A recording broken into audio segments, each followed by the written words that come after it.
कि धर्म के नाम पर जिस तरह से हमले किए गए, धर्म के नाम पर मुखौटे में हमले किए गए, तो उस तरह से किसी खास तबके को नहीं निशाना बना जाए। हम लोग के यहाँ बिहार में कहावत बा कि सांप गई बिल में तो लाठी पीटो, तो ही लाठी पीटे के ड्रामा बा। घटना तो घट गई और जिसका नुकसान हो गया उसकी भरपाई करने की ताकत किसी में नहीं। कुमार, अब तो भारत टाइम्स देख रहे हैं। पहलगाम के बैसरन घाटी में 22 अप्रैल को जिस तरीके से आतंकियों ने पर्यटकों के ऊपर गोलीबारी की, जिसमें कई पर्यटकों की जान गई, उसके बाद केंद्र सरकार ने कई बड़े फैसले लिए। लेकिन अब लोगों से हम जानने की कोशिश करते हैं कि भारत पाकिस्तान को लेकर जिस तरीके से अब जो गुस्सा है लोगों का बढ़ रहा है, वो कैसे देखते हैं। 22 अप्रैल को जो घटना घटी है, आतंकियों ने जिस तरीके से गोलीबारी की, कैसे देखते हैं उस घटना को? ये बहुत शर्मनाक घटना है और इस घटना से पूरा देश दहल गया है। हम लोग जो लोग मरे हैं इस हादसे में, उसके प्रति श्रद्धांजलि देने और पूरे देश, अभी जो मुश्किल समय है इसमें पूरे देश को एक रहना है और किसी भी तरह की नफ़रत की बात नहीं करनी है। इन तमाम चीज़ों को लेकर आज हम यहाँ आए हैं क्योंकि एक बड़ा नैरेशन इसमें चल रहा है, क्योंकि धर्म के नाम पर जिस तरह से हमले किए गए, धर्म के नाम पर मुखौटे में हमले किए गए, तो उस तरह से किसी खास तबके को नहीं निशाना बना जाए। और जो भारतीय हैं, जो मरने वाले थे वो भारतीय हैं, जो बचाने वाले थे पूरा का पूरा कश्मीर बचाया है। तो ये मैसेज जाना चाहिए कि कश्मीर के लोग वहाँ बचाए। साथ साथ ये जिम्मेदारी सरकार की थी कि इतनी बड़ी घटना हो गई तो सरकार क्या कर रही थी, सरकार का इंटेलिजेंस विभाग क्या कर रहा था, वहाँ के का जो पूरा महकमा था सैनिक, और ये इन लोगों को क्यों नहीं पहले से सूचना थी। और ये बाद केंद्र सरकार ने कई बड़े फैसले भी अब लिए हैं।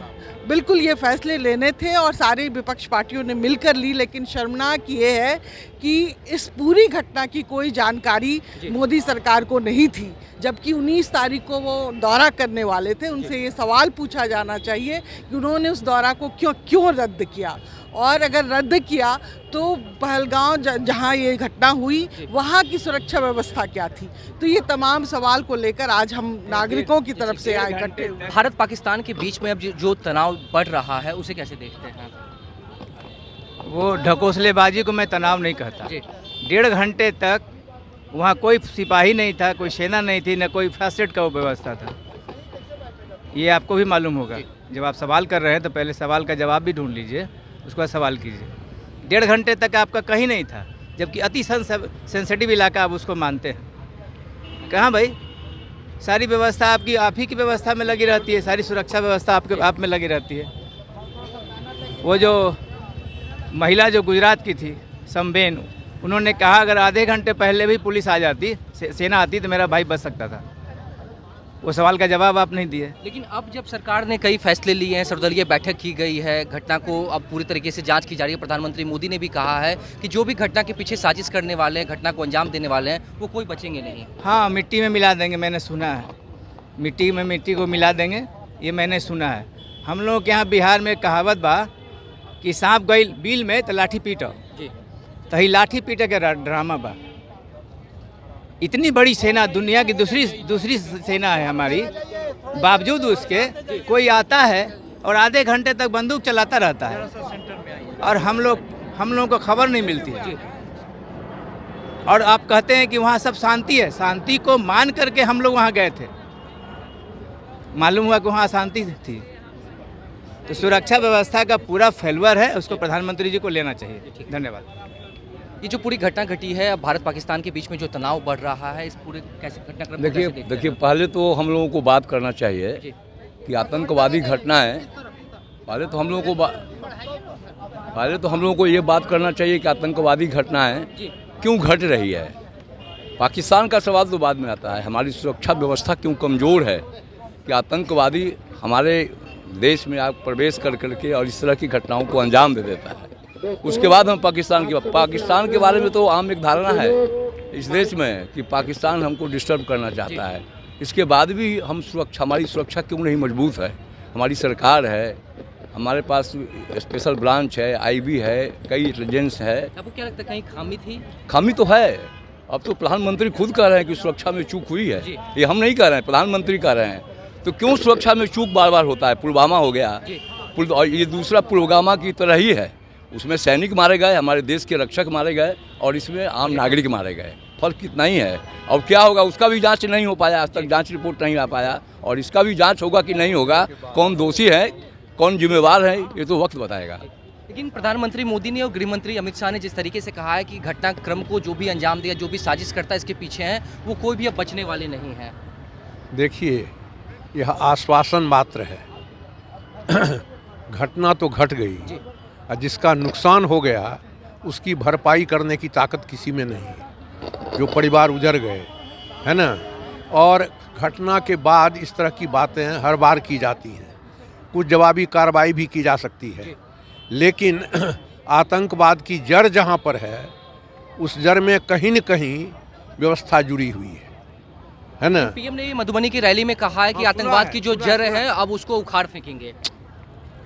यह बहुत दिनों से सुनते आ रहे हैं, लेकिन अपने कश्मीर में भी और देश के दुनिया के दूसरे भागों में भी आतंकवादी गतिविधियां जारी हैं। जिन कारणों से ये जारी हैं, वे कारण जब तक रहेंगे तब तक इस तरह की घटनाएं घटती रहेंगी। लेकिन कई देश जो है वो भारत के समर्थन में उतरे, उन्होंने कहा है कि आतंकवाद का कोई जाति धर्म नहीं होता, और जिस तरीके से वहाँ पे जाति धर्म पूछकर गोलीबारी की गई है। बिल्कुल सही बात कह रहे हैं, आतंकवाद का कोई जाति धर्म नहीं होता है, लेकिन यहाँ तो धर्म की बात की जा रही है कि धर्म पूछ करके मारा गया।